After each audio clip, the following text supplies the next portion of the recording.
Lukas 23. Ya. Lukas 23 ayat 44 sampai dengan 49.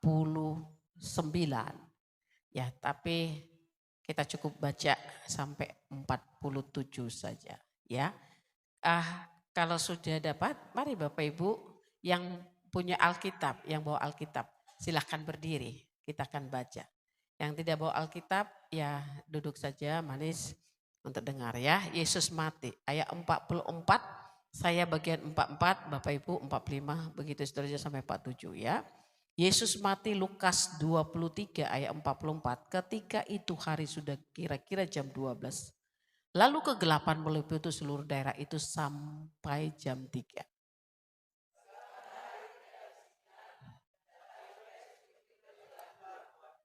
Lalu Yesus berseru dengan suara nyaring, "Ya Bapa, ke dalam tanganmu kuserahkan nyawaku."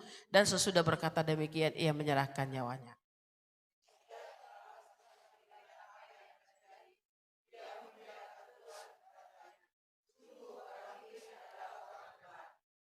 Ya, silakan duduk Bapak Ibu. Ya, apa yang terjadi saudara di Golgota? Ya, dikatakan di ayat 44, ketika itu hari sudah kira-kira jam 12. Jadi saudara bayangkan, kalau biasanya kan jam 12 itu matahari lagi di atas, artinya terik banget. Ya, sampai jam 3 itu masih cerah banget. Tapi saudara diubah sama Bapa di sorga. Siang hari itu seperti gambaran malam hari. Mana orang gak takut, orang dari pagi kok sampai jam 12 baik-baik saja. Betul saudara? Tiba-tiba berubah menjadi kegelapan. Ya, tiba-tiba berubah. Kenapa sampai berubah jadi kegelapan? Karena pada masa itu saudara, areal tempat itu, bahkan seluruh muka bumi ini lagi dikuasai oleh si iblis, kegelapan.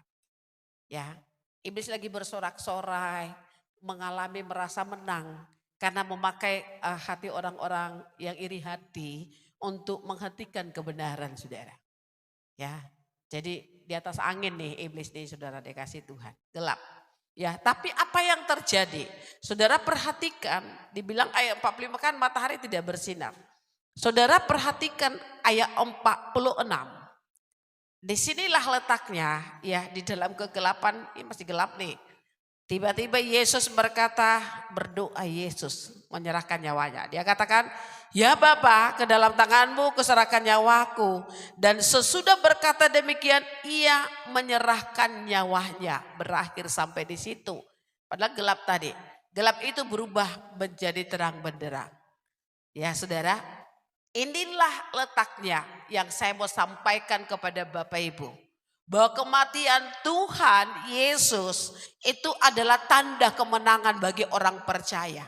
Jadi siapa saja manusia percaya dari segala zaman saudara sampai hari ini. Siapapun Tuhan tidak melihat latar belakang sosial, ekonomi, tidak melihat dia suku apa, bangsa mana. Saudara dikasih Tuhan. Dia percaya kepada Yesus adalah Tuhan yang turun dari sorga menjelma menjadi manusia. Menebus di kayu salib dia mati saudara. Inilah tanda kemenangan bagi mereka saudara. Ya. Saudara, kalau saudara normal nih, Anda kalau jadi manusia normal, Anda melihat yang kayak begini. Ini tubuh Yesus itu bukan orang yang salah loh. Itulah yang membuat kepala pasukan itu saudara bertobat, saudara dikasih Tuhan. Ya. Kenapa sampai dia berkata seperti ini, dikatakan oleh dia, sungguh orang ini adalah orang benar. Karena dia lihat dari awal ya, ahli-ahli Taurat majelis agama serahkan kepada Pilatus, saudara dikasih Tuhan. Ya, untuk disiksa, dibunuh, bahkan tentara-tentara mengolok-olok dia. Sang kepala pasukan ini menjadi saksi dari semuanya. Yesus tidak membantah. Yesus tidak berdebat dengan mereka, saudara dikasih Tuhan. Dan orang-orang yang ada kebenaran gak berkoar-koar, saudara dikasih Tuhan. Mereka berduka cita dengan apa yang sementara terjadi tanpa tidak dapat berbuat apa-apa karena semua harus berjalan seturut dengan apa yang Bapa mau, saudara. Ini dia, saudara. Kematian Tuhan itu memberi kemenangan. Nah, apa sih dampak daripada kematian Tuhan menurut perikop ini dan menurut zaman sekarang untuk Bapak Ibu dan saya? Ada enggak kematian Yesus itu bermakna bagi hidup saudara? Ya. Kita belajar ya saudara, dikasih tahu bagian yang pertama saudara. Ketika kematian Yesus di kayu salib itu adalah tanda kebenaran. Dilihat oleh semua orang. Jadi kalau kita itu kerjakan yang benar, terus orang mulutnya, lidahnya lagi dipakai oleh api neraka. Seperti status saya hari ini di WhatsApp saudara. Ya kan? Sampai segitunya iblis lagi pakai lidah-lidah orang. Gak usah takut Bapak Ibu. Ya, kebenaran itu akan selalu berbicara kok. Gak pernah kalah. Ya saudara, perhatikan. Kebenaran Tuhan dilihat semua orang. Apalagi dilihat orang, saking gemesnya orang-orang saudara. Maka saya mau sampaikan juga hari ini. Ini kan Yesus gak langsung di bukit Golgota langsung di bukit Golgota pakai ambulans ke situ, enggak saudara. Ada jalan, kemarin kita belajar di pengisian. Kira-kira 600 meter atau 0,6 kilometer atau 4 mili saudara. Yesus harus berjalan ke bukit Golgota itu saudara, dengan berlumuran darah. Sepanjang jalan salib itu banyak orang kan nonton, ya kan? Banyak orang nonton, banyak orang yang ngolok-ngolok, banyak orang yang simpatik saudara dikasih Tuhan. Tapi yang pasti tentara-tentara ini lagi dipakai untuk apa saudara? Mengolok-ngolok, menyiksa saudara dikasih Tuhan. Lagi dipakai ya saudara dikasih Tuhan. Semua siapapun dia, orang yang masuk dalam jalan Via Dolorosa atau sepanjang jalan Via Dolorosa itu atau jalan salib itu yang dilalui oleh Tuhan. Semua orang-orang itu lagi masuk di dalam jaringnya Bapa di sorga saudara. Tanpa mereka sadari iblis tuh enak kan. Grogotin hati orang. Ayo serukan, salibkan dia. Jadi orang juga dengan seperti kesetanan saudara, mereka salibkan dia. Gak ada cerita, gak tahu apa-apa, salibkan dia, salibkan dia, salibkan dia. Ya saudara dikasih, gak tahu bahwa sebenarnya jalan salib yang dilalui oleh Tuhan adalah satu jalan untuk membawa banyak orang-orang sesat, banyak orang-orang berdosa lagi dijaring dari sorga mereka untuk mengerti kebenaran saudara. Makanya Tuhan buat itu gelap di siang hari sampai jam 3 saudara dikasih Tuhan. Semua orang melihat dan menyaksikan, semua orang tahu apa yang sementara terjadi. Tiba-tiba berubah menjadi terang. Yang menjadi ketakutan ahli-ahli Taurat ketika tabir bait suci terbelah dua. Ini dia mereka nggak bisa untuk mau berbantah tentang kebenaran. Ahli-ahli Taurat tentu yang mereka yang ada di sinagog di bait suci Tuhan. Itu terrobek itu saudara. Pembatas antara ruang kudus, ruang maha kudus. Itu terrobek. Kalau terrobek berarti ada sesuatu maksud. Mereka tahu sebenarnya saudara. Bahwa Yesus Kristus itu adalah Mesias yang dijanjikan. Tapi mereka saking iri hatinya mereka dan kepentingan mereka takut terganggu. Mereka berkata tidak saudara. Ini dia. Mana enggak tuh lari tuh imam tuh. Saya percaya dia pasti lari puntang lantang dari situ. Betul enggak? Ya. Jadi kalau Tuhan sudah mengungkapkan, menunjukkan kebenarannya. Suka atau tidak suka orang-orang jahat itu akan tahu yang benar. Contohnya siapa? Ada 3 model manusia. Waktu kebenaran itu dibuka oleh Tuhan. Yang pertama saudara dikatakan di sini ya di ayat 47 adalah kepala pasukan mewakili tentara-tentara yang juga ambil andil untuk menyiksa Tuhan. Mereka pun menjadi target sorga juga saudara. Satu.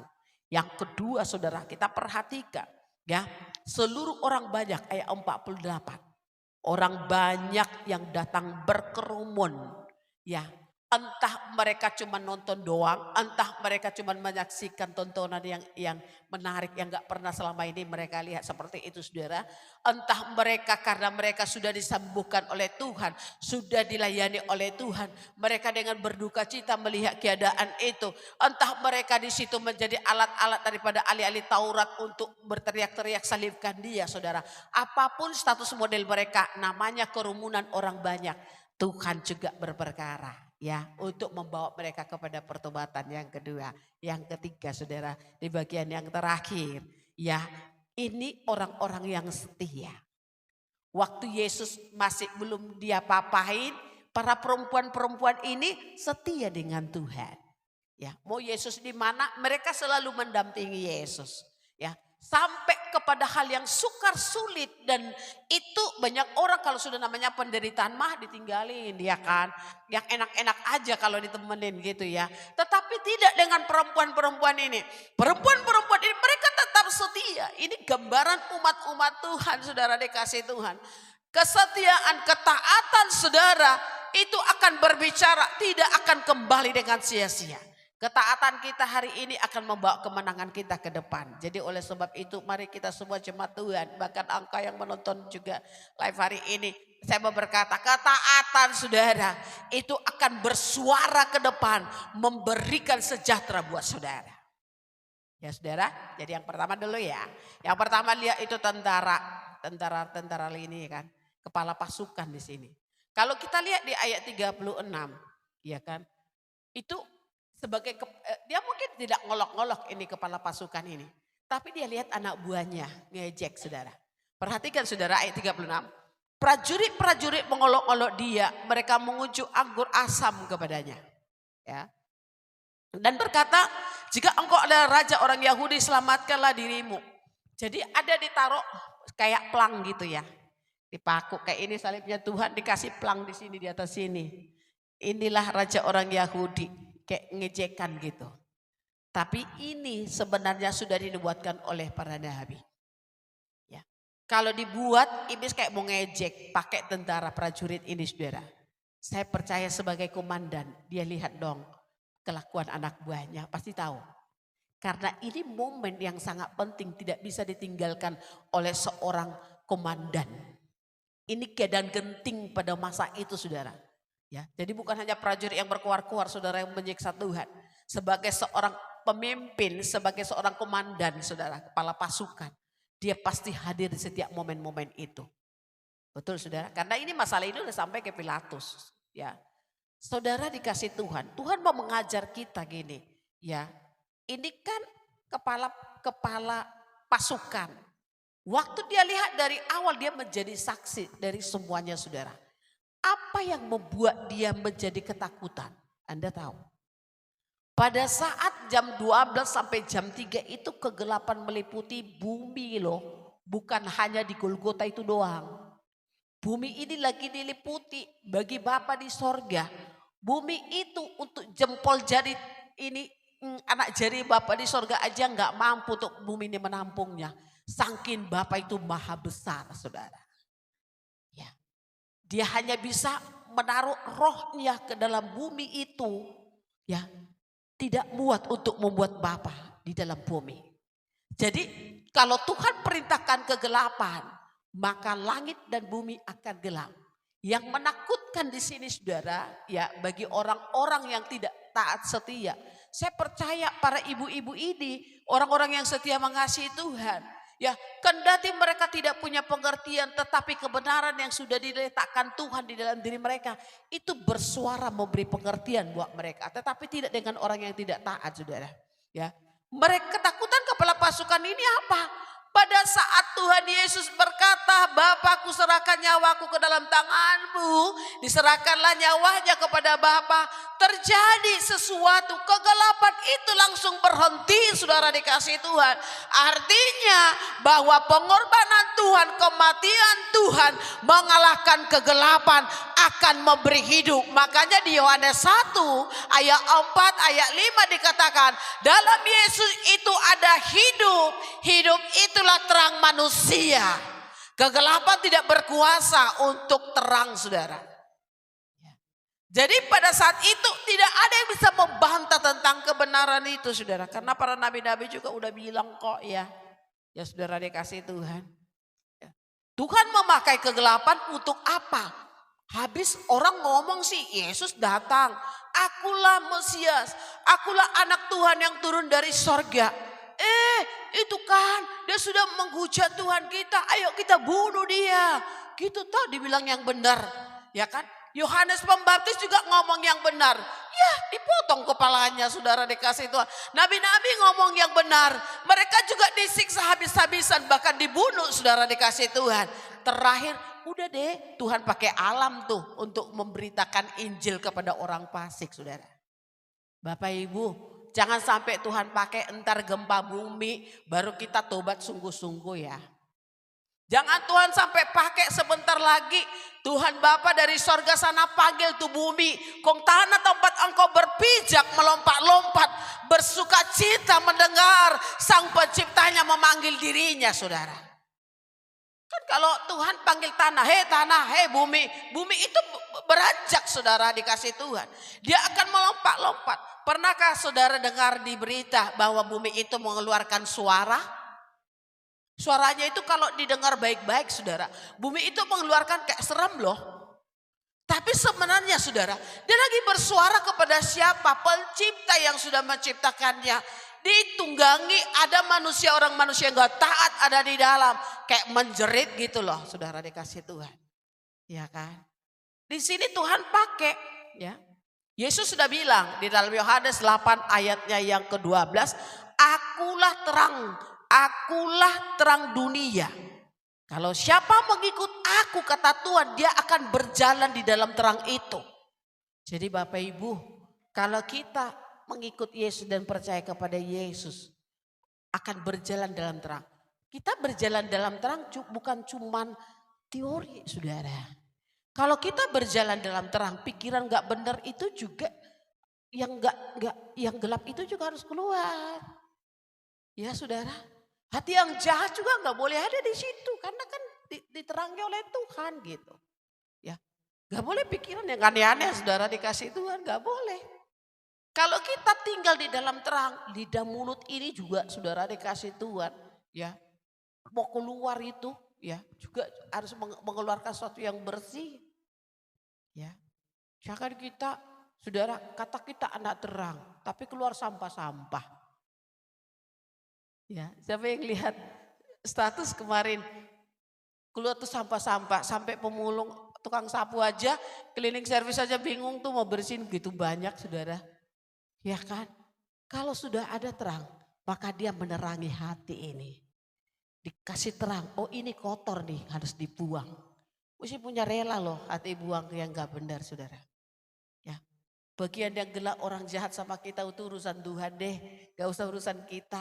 Mau Tuhan kasih apa, dia urusan Tuhan lah situ. Iya kan, saudara. Bagian kita katakan yang benar menurut apa yang Tuhan mau. Jadi ini si kepala pasukan dilihat.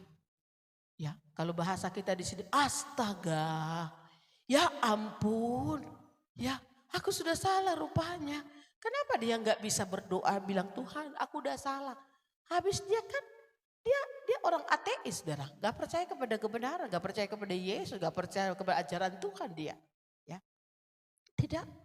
Andai dia mengerti kebenaran, tapi di dalam posisi nggak tahu, dipojokkan, ya, di dalam ketertekanan gitu ya, dia pasti akan berkata, enggak, aku sudah salah Tuhan. Tapi di sini cuma dia katakan, sungguh orang ini adalah orang benar.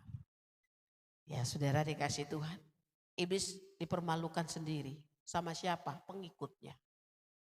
Ya, saudara. Jadi mari Bapak Ibu dikasih Tuhan, kita harus belajar. Ada firman Tuhan berkata begini, ya saudara. Kegelapan dari siang dari jam 12 sampai jam 3 itu. Amos berkata gini, pada hari itu demikianlah firman Tuhan, aku akan membuat matahari terbenam di tengah hari. Dan aku akan membuat bumi menjadi gelap pada waktu terang. Ini Amos nih. Jadi kalau menurut Amos ini, murka Tuhan atas dosa manusia, Tuhan buat itu gelap. Jadi waktu gelap itu sama iblis sudah senang. Kenapa iblis senang? Ya karena dibutain semua mata orang yang ikut dia gitu. Tapi mereka nggak sadar, nggak tahu bahwa ini sebenarnya tanda penghukuman Tuhan terhadap dosa, saudara. Ya, mereka nggak sadar tuh. Rupanya waktu dari jam 12 jam 3 digenapilah firman Tuhan di kitab Amos. Yang sudah berapa ratus tahun sebelum Yesus, saudara, ini kejadian ini. Digenapilah itu.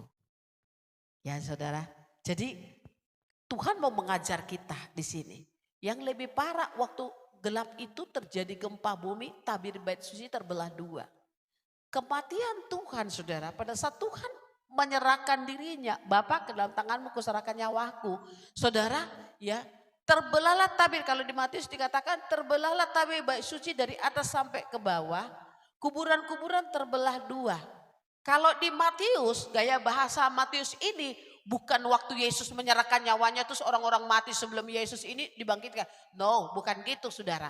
Itu janji bahwa kematian Tuhan, ada janji mereka yang mati di dalam Tuhan akan dihidupkan, dibangkitkan oleh Tuhan. Itu gaya bahasanya Matius. Kalau Lukas saudara dikasih Tuhan, di Lukas ini dikatakan ya bahwa apa yang sementara terjadi, Tuhan memakai alam untuk menunjukkan penghukumannya kepada manusia. Supaya mereka yang sudah keburu salah saudara dikasih Tuhan, masih ada kesempatan buat mereka kalau mereka percaya kepada sang anak yang sudah mati di kayu salib saudara. Ya. Kalau dulu di dalam PL kan gak bisa jemaat ataupun orang Israel itu sembarangan aja masuk ke ruang Maha Kudus. Gak bisa saudara. Ada imam. Imam ini bertugas di ruang kudus, ruang Maha Kudus ya. Dan itu hanya sekali setahun mereka bisa masuk ke ruangan Maha Kudus itu saudara. Ke dalam untuk tabut, di situ tabut ada hanya sekali setahun ya. Gak boleh tiap hari saudara dikasih itu. Tapi setelah kematiannya Tuhan, terbelahlah tabir bait suci. Artinya saudara, tidak ada lagi yang menghalangi setiap orang yang percaya, siapapun percaya kepada Yesus. Dua-dua saudara bisa sampai langsung kepada Bapa. Gak ada lagi. Karena Yesuslah pengantara kita yang sudah menebus saudara. Makanya kan saudara, Anda kalau pingin sesuatu gak harus datang ke gereja toh. Minta didoakan sama pendeta kan? Enggak. Anda sendiri berdoa di rumah bisa enggak? Bisa. Secara pribadi Bapak bisa enggak? Bisa. Kenapa? Dijamin. Karena Bapak sendiri semua sekat itu telah terrobek dengan kematian sang anak saudara. Berarti sang anak ini membawa dua-dua Bapak Ibu kepada Bapaknya. Ya saudara.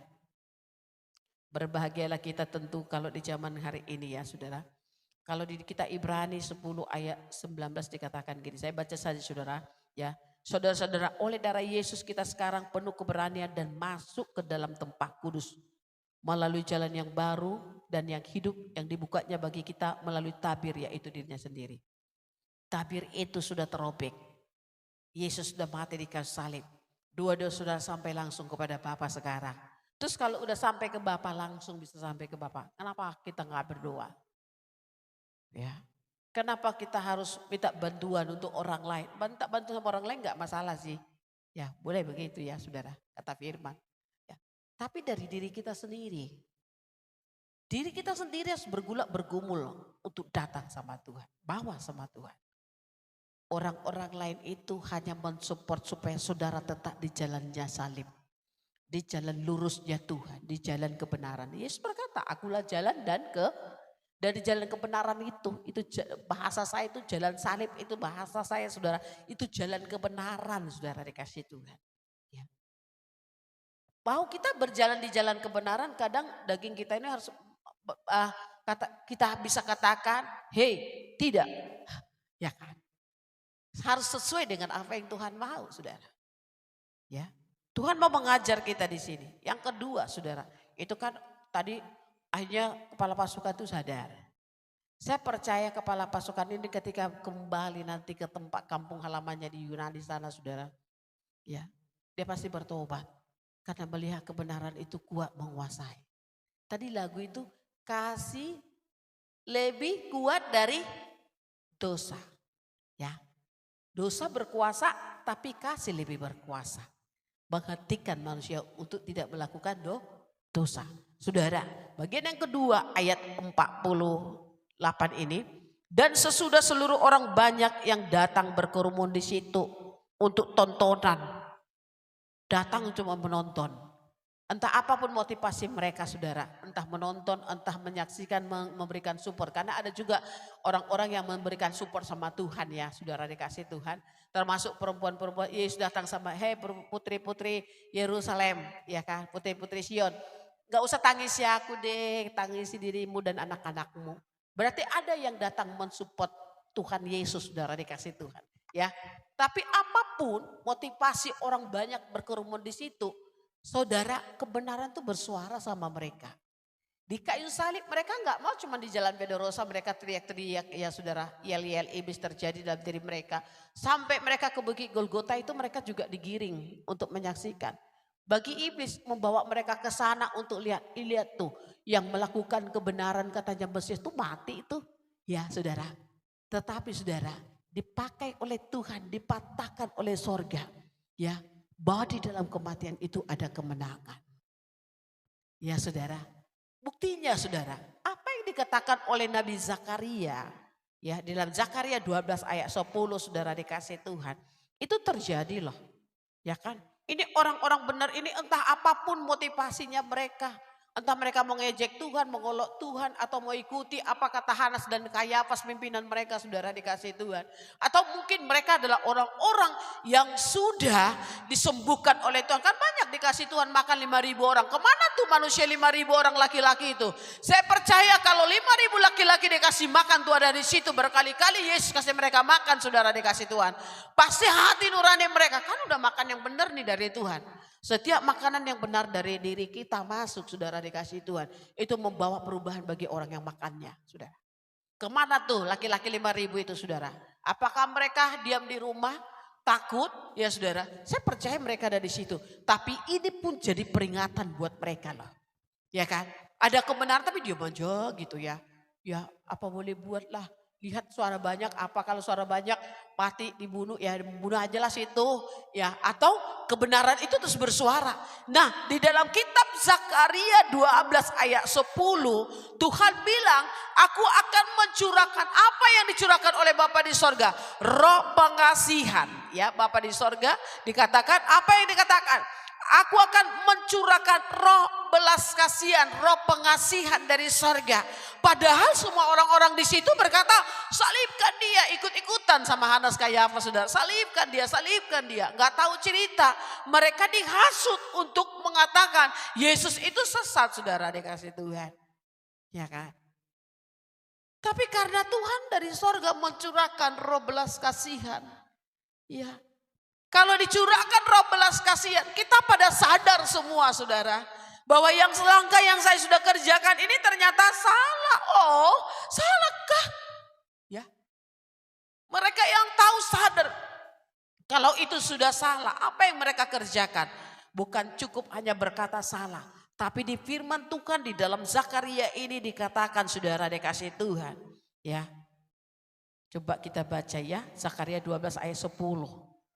Aku akan mencurahkan roh pengasihan dan roh permohonan atas keluarga Daud dan atas penduduk Yerusalem. Dan mereka akan memandang kepada dia yang telah mereka tikam. Ya kan? Kan mereka teriak-teriak nih. Salib, mati mau. Kalau ada orang Batak waktu itu di zaman itu di situ pasti bilangnya gitu. Mati mau. Ya saudara dikasih Tuhan. Tapi Tuhan taruh roh belas kasihannya Bapa di sorga turun sama bumi sama tempat itu. Mereka semua sadar saudara. Karena ini Bapa di sorga bekerja. Pakai manusia nggak ada yang percaya saudara. Akhirnya Tuhan sendiri ngomong. Pakai apa? Pakai alam saudara. Tapi ini sudah dibuatkan, diberikan terlebih dahulu.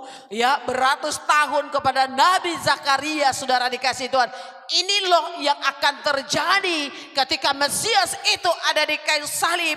Inilah yang akan kucurahkan. Bahwa kematian Tuhan adalah tanda kemenangan dan tanda pertobatan bagi semua orang.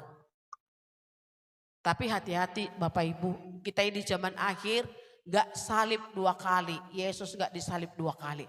Cuman sekali doang saudara. Karena firman Tuhan di Ibrani 10 ayat 26. Kalau kita sudah diajar yang benar. Tapi kita menyangkali. Tetap kita kerjakan yang jahat dan dosa saudara. Gak ada lagi pengampunan buat orang saudara. Pengampunan buat kita gak ada lagi kecuali api yang akan membakar menghanguskan kita.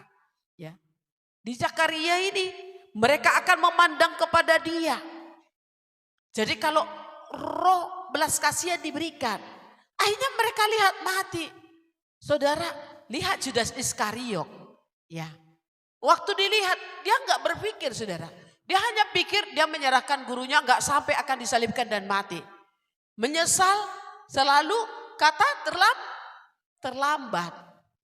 Ya, kata menyesal itu selalu kata yang sudah telat saudara dikasih Tuhan.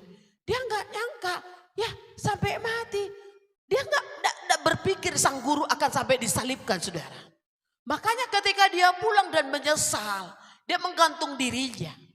Ya, karena melihat perbuatannya teramat sangat jahat. Ya saudara. Terus kenapa orang Yerusalem gak bunuh diri semua? Bunuh diri massal pada masa itu. Kita gak dengar di firman tuh. Iya gak? Gak ada dengar ya. Cuma Judas Iskariot doang ya. Ya. Tapi mereka dibilang di sini. Memandang dia yang mereka tikam. Akhirnya apa yang terjadi? Mereka meratap, menyesal saudara. Dan mereka lagi berduka cita seperti Alkitab berkata seperti meratapi anak tunggal yang mati. Ya, siapa di sini punya anak tunggal? Ya, jauh-jauh lah ya mati ya. Ya, tapi gak usahlah anak tunggal nanti Bapak Ibu. Apa punya bunda ini? Ya, coba gak usahlah dulu anak tunggal. Anak aja satu yang kita kasih kau meninggal gitu. Kayak mana duka citanya? Kayak gitu-gitu tuh saudara. Ya, orang-orang pada pulang memukuli diri mereka. Kalau di zaman perjanjian lama saudara, orang kalau mukul-mukul sedih, berduka cita, memukuli, itu tanda berduka yang dalam saudara. Tanda penyesalan yang hebat, yang gak bisa lagi dibayangkan, dituliskan dengan pakai bahasa apa. Itu tanda penyesalan yang sangat amat sangat saudara. Ya. Mereka pikirkan cuman digotongin gitu, disiksain gitu. Gak sampai mati. Hah? Sampai mati? Ya saudara, selalu penyesalan itu datangnya telat saudara dikasih Tuhan. Tapi di sini dikatakan menangisi dia dengan pedih seperti orang menangisi anak sulung. Ya, bayangkan tuh kalau anak-anak sulung pada mati. Di Mesir ada tulah. Anak-anak sulung mati.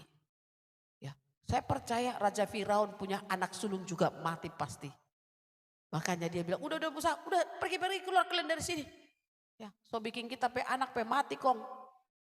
Ya, saudara. Ya. Sudah, lau mahamu. Tak mucus sama ison. Lau mahamu. Ya, saudara dikasih Tuhan. Tuhan mau ajar kita, saudara. Bapak Ibu, di sini dikatakan ya di dalam apa yang diungkapkan oleh firman di perjanjian lama tergenapi pada saat Yesus. Kebenaran itu akan mengingatkan yang lalu-lalu dulu. Apa yang sudah dikerjakan Tuhan dalam hidup saudara. Jadi kalau sebab itu jangan saudara kita menyeberang, kita menghentikan kebenaran. Siapa saja di hari-hari terakhir ini, saya mau berkata kepada kita semua yang punya telinga nih. Siapa saja orang yang menghentikan kebenaran, baik di dalam jemaat, di dalam keluarga, dalam diri anak-anak. Anda sementara menyatakan perang dengan Yahweh Tuhan, dengan Yesus, maka engkau akan mati. Ya. Jadi bagi orang tua, kalau ada anak-anak mau melayani Tuhan, jangan kau larang.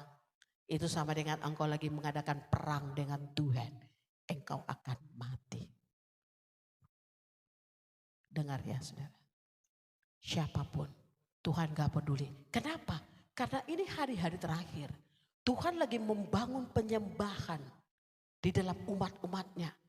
Jadi kalau kita larang anak-anak kita untuk melayani Tuhan. Di tempat yang sudah diperintahkan Tuhan disuruh di situ. Cepat atau lambat kematian itu akan menjadi miliknya. Jadi jangan jemaat Tuhan ya. Ini peringatan saudara.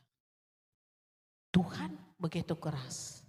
Kematian anak sulung itu akan terjadi. Ketiga saudara, perhatikan ini.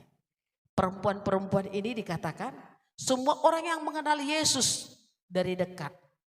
Saudara, mengenal Yesus dari dekat berarti selalu bergaul dengan tuh. Siapa itu? Murid-murid pasti. Waktu di Taman Getsemane Yesus ditangkap, murid-murid itu kabur. Kalau di dalam Matius dikatakan, murid-murid itu semua terpencar. Artinya mereka meninggalkan sang guru, saudara.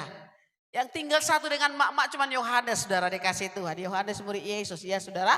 Jadi di sini mereka yang kenal dekat dengan Tuhan, Dikatakan termasuk perempuan-perempuan yang mengikut dia. Jadi ini berbicara murid-murid. Tetapi kenapa tidak ditulis oleh Lukas murid-murid, saudara dikasih Tuhan? Ya karena banyak murid-murid yang pergi terpencar.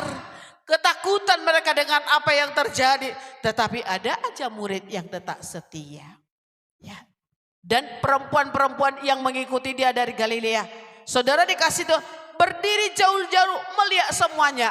Kenapa mereka berdiri jauh-jauh bukan dekat dengan Tuhan? Saudara dikasih Tuhan, karena tidak dikasih kesempatan sama tentara-tentara itu. Ya kan? Perempuan-perempuan ini, tapi ada perempuan yang tetap menyeruduk masuk ke dalam, saudara. Enggak peduli, di kaki salib itu dia menangis di kaki Tuhan, saudara. Ya dia enggak peduli, saudara. Dia terus meratapi sampai sudah dikubur, sampai besoknya rasa dia enggak mau pulang. Pertama kali dialah yang ada dalam kubur Yesus, saudara dikasih Tuhan. Kenapa? Karena mereka punya kasih yang besar kepada Tuhan, saudara. Ditunjukkan, saudara, kemenangan. Ya, kematian Tuhan ada tanda kemenangan bagi mereka yang mengasihi Dia. Kalau tanda kemenangan bagi saudara, kematian Tuhan tanda kemenangan, Bapak Ibu harus bangkit dari apapun pergumulan. Sudah terpuruk banget, sudah terpuruk banget. Ya, sekalipun sudah terpuruk, ingat saudara, kematian Tuhan adalah tanda kemenangan. Jangan engkau takut. Amin. Ya. Kitab Yesaya berkata begini, ini orang-orang yang dekat dengan Tuhan ini kan. Yesaya berkata, engkau akan menyatakan kebenaran. Ya, mereka itu kan menjadi ala-ala untuk menyatakan kebenaran, ya kan? Membenarkan banyak orang karena menyatakan kebenaran. Jadi kalau saya mengajar firman kepada saudara, sebenarnya saudara sementara dibenarkan oleh Tuhan. Ya, itu yang akan membuat saudara memperoleh hidup yang kekal daripada Dia. Jadi murid-murid ini tetap setia, mereka enggak lari. Sampai sudah dibawa ke kubur pun mereka terus mendampingi, saudara. Seberapa banyak kita bisa tetap setia dalam keadaan yang genting, saudara dikasih Tuhan. Ya. Dalam keadaan yang tidak baik keadaan, tapi kita tetap setia kepada Tuhan. Kalau saya cuma lihat gini, Tuhan, supaya ketika aku melihat engkau tersalib, buatlah aku tetap setia seperti engkau setia. Ya. Aku hanya minta gitu. Setiap aku lihat, amat Tuhan, ya nasdaq dokon. Kalau aku lihat kayak gini, taruhlah. Tapi aku butuh, engkau memberikan aku roh kesetiaan. Perlu kita minta roh kesetiaan itu dicurahkan Tuhan sama kita. Supaya kita setia, saudara. Karena di hari-hari terakhir ini, lagi bagi firman jangan Anda bermain di belakang ya. Darah Tuhan terlalu mahal untuk Anda hianati.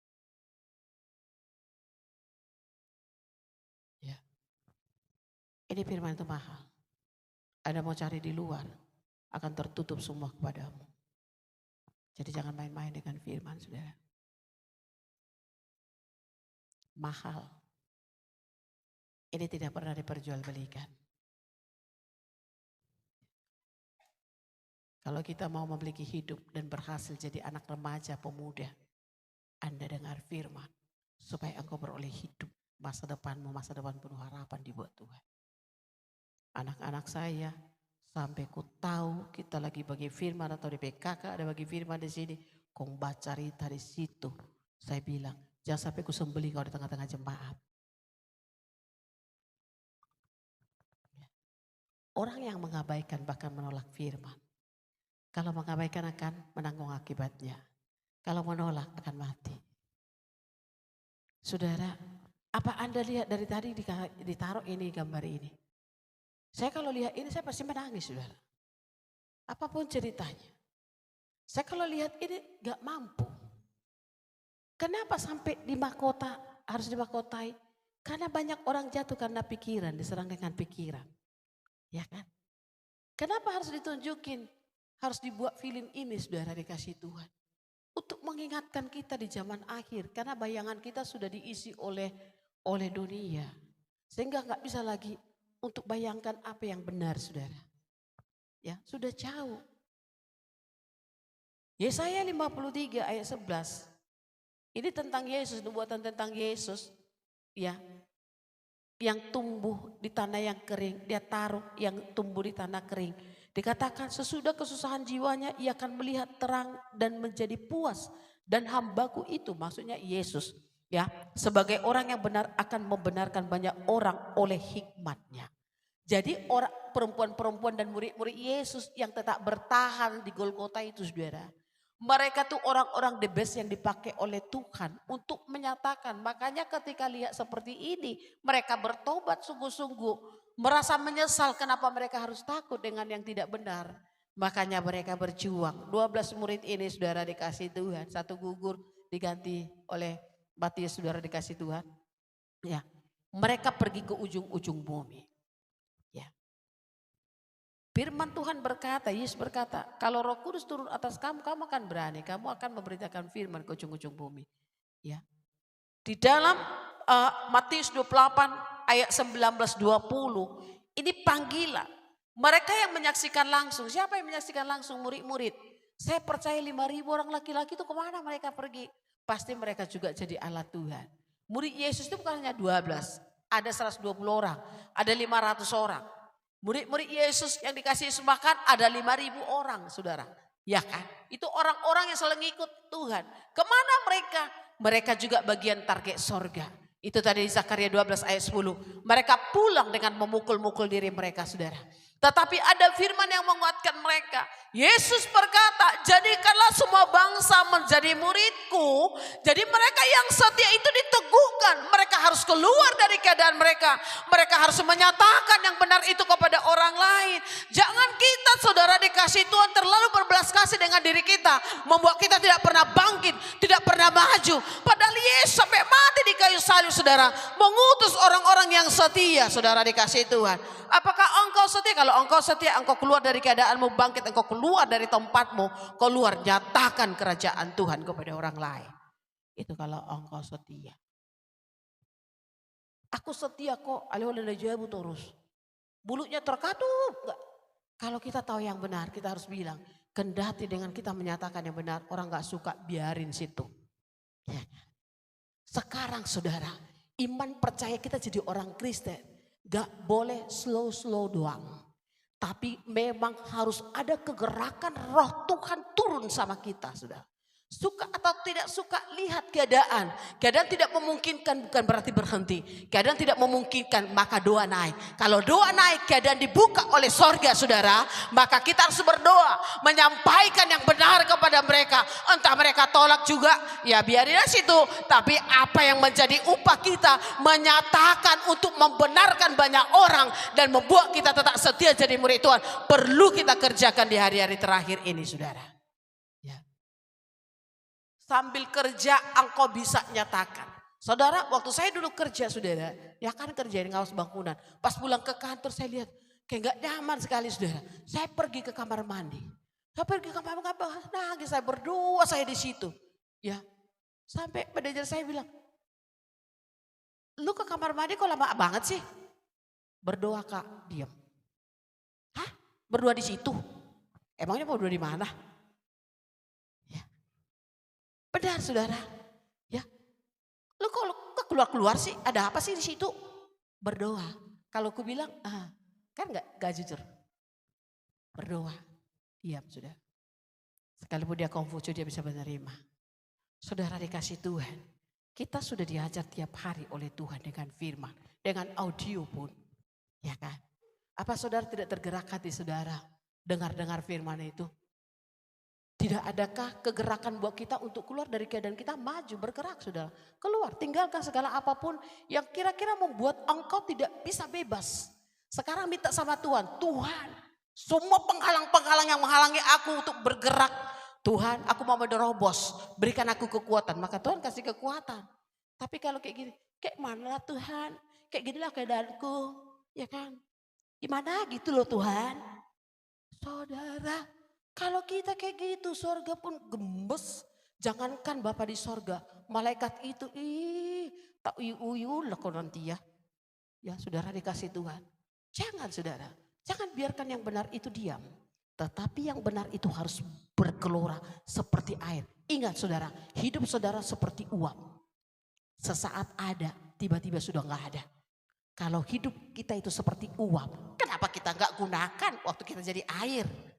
Udah jadi uap mau kemana? Terbang kemana-mana gak ada nilai. Bener gak? Kalau jadi air ada nilainya gak? Ada dong. Air diminum kita jadi segar. Ya kan? Air ditaruh di tanaman. Ini tumbuh banyak tanaman di altar ini. Kalau disiram saudara dikasih Tuhan. Makin minggu depan lihat ini akan hijau. Tapi hijau lagi ini ya saudara. Ya. Air berguna. Kalau sudah jadi uap mau jadi apa Anda? Selagi kita masih jadi air saudara. Gunakan air itu untuk hidup saudara. Menghidupkan diri, menghidupkan orang lain. Amin. Jangan pula jadi air ya kan. Tiba-tiba jadi bensin. Jangan saudara, cukup jadi air saja. Jangan jadi bensin. Ya. Tapi bensin itu bisa menghidupin motor. Ya saudara. Motor sekarang juga ada dari air kok. Mobil sekarang pakai air. Kita tunggu anak-anak sekolah minggu kita akan ciptakan itu ya. Ya. Makanya setiap kita berdoa saudara. Aku kalau lihat anak-anak kan jahil gitu ya. Apa saja rusak. Saya berdoa Tuhan. Hari ini datangkan perusak. Tapi ketika dia besar. Sampah pun akan dibuat dia berguna. Ya. Sebenarnya begitu ya. Lihat daripada emosi ya kan. Berdoa aja begitu. Ya. Kalau orang siapa saja dia tuki ulula. Ya kan. Tuhan. Biarlah ulu-ulu kan ya tuki. Oh Tuhan menjadi kepala-kepala yang penuh dengan kuasa kemuliaan, mengasihi Tuhan dan tangan yang mengatuki ini Tuhan buat menjadi betul-betul jadi anak Tuhan yang bisa dipakai. Dia kuat untuk bekerja untuk Tuhan. Ya saudara, mari saudara, kematian Tuhan adalah kemenangan. Jadi Anda dipanggil kematian Tuhan 2000 tahun yang lalu untuk Anda menang dari pergumulan saudara. Anda menang dari kesusahan saudara. Anda menang dari kesedihan saudara. Anda menang dari apapun saudara. Anda menang menjadi milik Tuhan.